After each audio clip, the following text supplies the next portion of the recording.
What if roads could heal themselves, the same way human skin closes a wound? No construction crews, no orange cones, no months of lane closures destroying your commute, no $500 tire blowout from a pothole nobody bothered to fix. China has already built roads that do exactly that. They are working right now, size, under millions of vehicle passes per day, with no repair crew in sight. Every year, the United States spends over $120 billion not building new roads, but simply maintaining the ones already falling apart.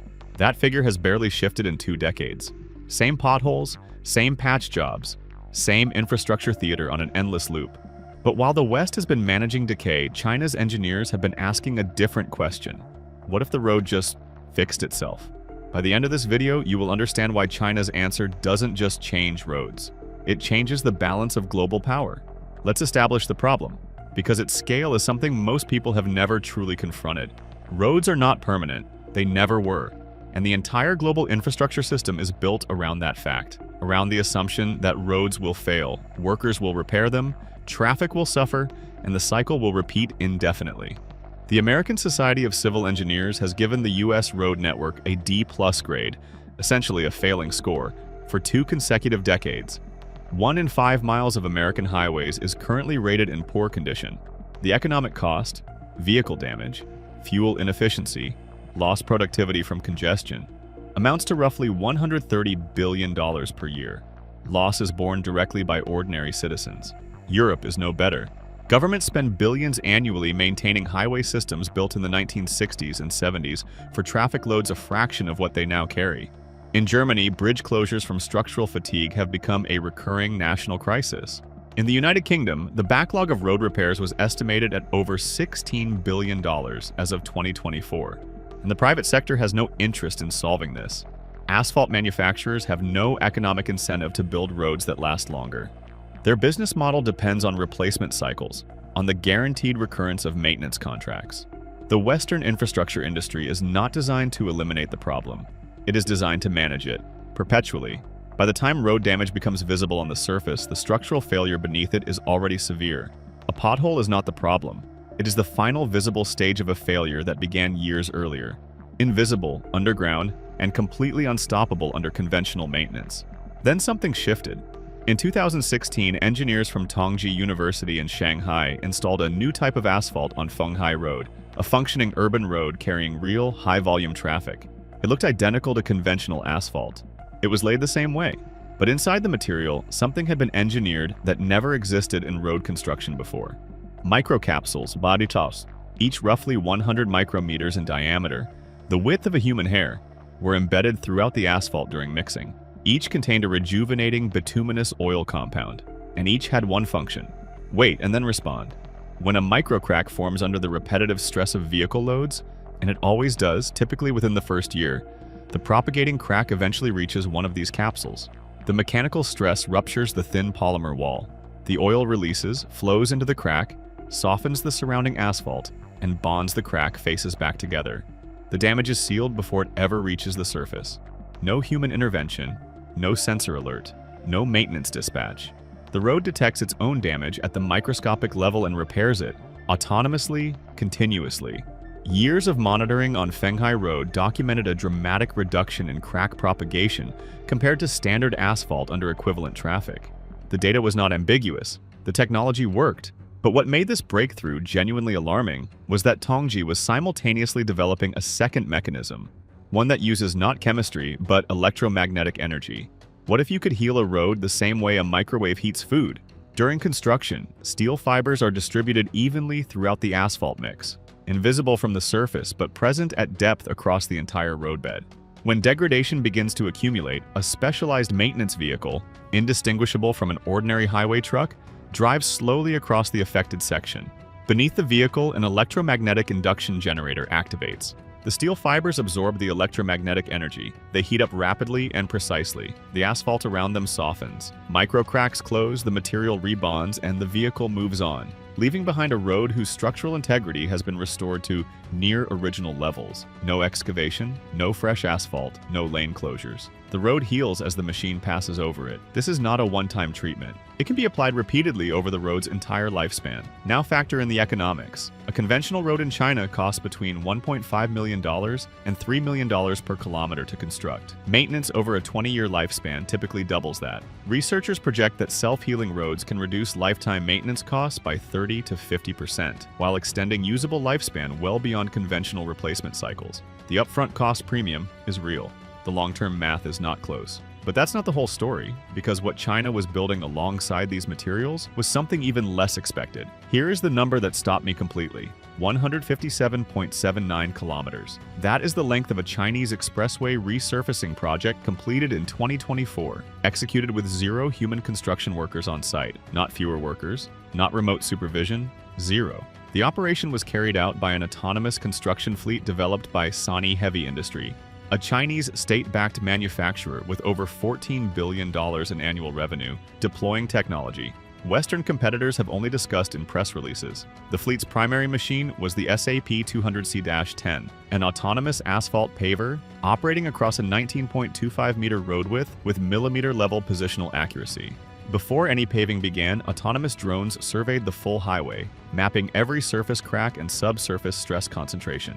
That data fed directly into AI-driven route planning. The fleet executed the resurfacing with what engineers described as zero edge-to-edge deviation. Perfect coverage, no gaps, no overlaps. Completion required a fraction of the time a conventional crew would demand. Traffic disruption was isolated to overnight off-peak windows, and the finished surface quality exceeded the tolerances achievable through manual construction. This was not a pilot. This was an awarded infrastructure contract, executed on a live Chinese expressway in 2024. At Caterpillar's engineering centers in Illinois, emergency research reviews were convened. At Volvo Construction Equipment's European facilities, senior teams were dispatched to analyze the Chinese deployment data. Companies that had spent years developing semi-autonomous guidance features were suddenly confronting a competitor that had achieved full operational autonomy on public infrastructure at a scale no Western firm had approached. The reaction was precisely what it looks like when an industry realizes it is a decade behind and catching up is not guaranteed. Chang'an University, another Chinese institution with sustained government research funding, published analysis demonstrating that roads combining microcapsule self-healing, electromagnetic fiber induction, and embedded sensor monitoring could theoretically remain in service-ready condition for 40 years or more under continuous traffic loading. 40 years. The current global standard for high-traffic road replacement runs 15 to 20 years. That is not a technology gap. That is a civilization-level competitive advantage, and the West is scrambling with no clear timeline for closing it. But here's what most people are completely missing.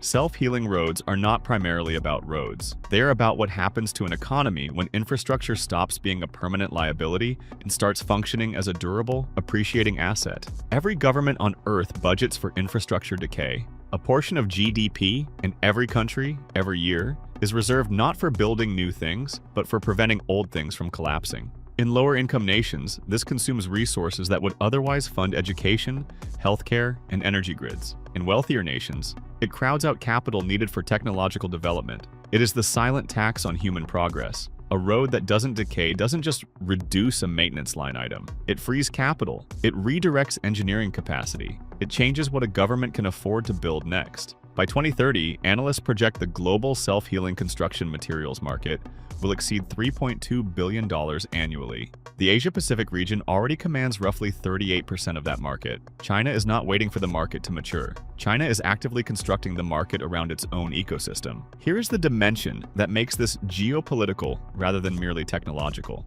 China's Belt and Road Initiative, the $1 trillion-plus infrastructure program now active across more than 140 countries, has begun incorporating smart road standards as baseline requirements for new corridor construction across Central Asia, Sub-Saharan Africa, and Southeast Asia.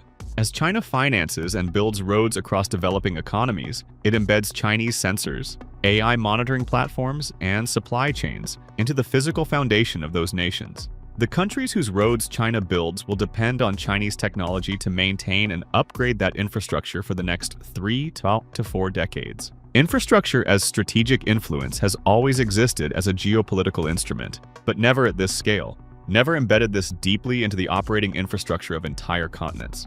The road is not simply a road anymore, it is a data point, a decades-long relationship, a dependency, engineered in from the foundation. So, what does this mean for the country you live in? If you are in a nation with aging infrastructure, and most people watching this are, the question is no longer whether self-healing road technology is viable. The question is whether your government will move with sufficient urgency before the maintenance burden becomes genuinely unmanageable. Some Western nations are beginning to move. The Netherlands has active pilot programs deploying steel fiber electromagnetic asphalt. The United Kingdom announced microcapsule research initiatives in early 2025. The U.S. Department of Transportation has published strategic interest in embedded road sensor networks, though full-scale deployment remains a future research priority, with no funded rollout timeline. But future research priority is exactly where this conversation becomes dangerous. China's highway network today spans approximately 5.8 million kilometers, the largest national road system in human history. A rapidly growing share is being built or retrofitted with self-healing materials, autonomous construction platforms, and AI-integrated monitoring. Every year that advantage compounds. By the time a Western nation completes environmental review, secures appropriation, and runs procurement for a pilot, China will have accumulated a decade of real-world performance data from hundreds of millions of vehicle passes. In the age of machine learning, operational data is not simply an advantage. It is the irreplaceable raw material of competitive dominance. So let me ask you directly, do you think the West can close this gap? Or is the window already shutting faster than any government wants to publicly admit? Drop your answer in the comments. Roads are the circulatory system of every civilization that has ever risen or fallen. When they fail, economies slow, supply chains fracture, and billions are consumed simply preventing normality from collapsing. What China is engineering right now is not a smarter maintenance solution. It is a fundamental reimagining of what physical infrastructure can be: self-aware, self-sustaining, geopolitically embedded, and compounding in strategic value over decades rather than decaying toward replacement. They began with a simple question: what if the road just fixed itself? The answer reaches far beyond pavement chemistry. It extends into autonomous construction, artificial intelligence, and the strategic foundations of the coming century. And it started with a capsule the width of a human hair, on a single road in Shanghai in 2016. If this opened your perspective on what is really happening beneath the surface of global technology competition, subscribe and stay ahead. Because what you saw today is one layer of a transformation already in motion, and the rest is moving faster than most people realize.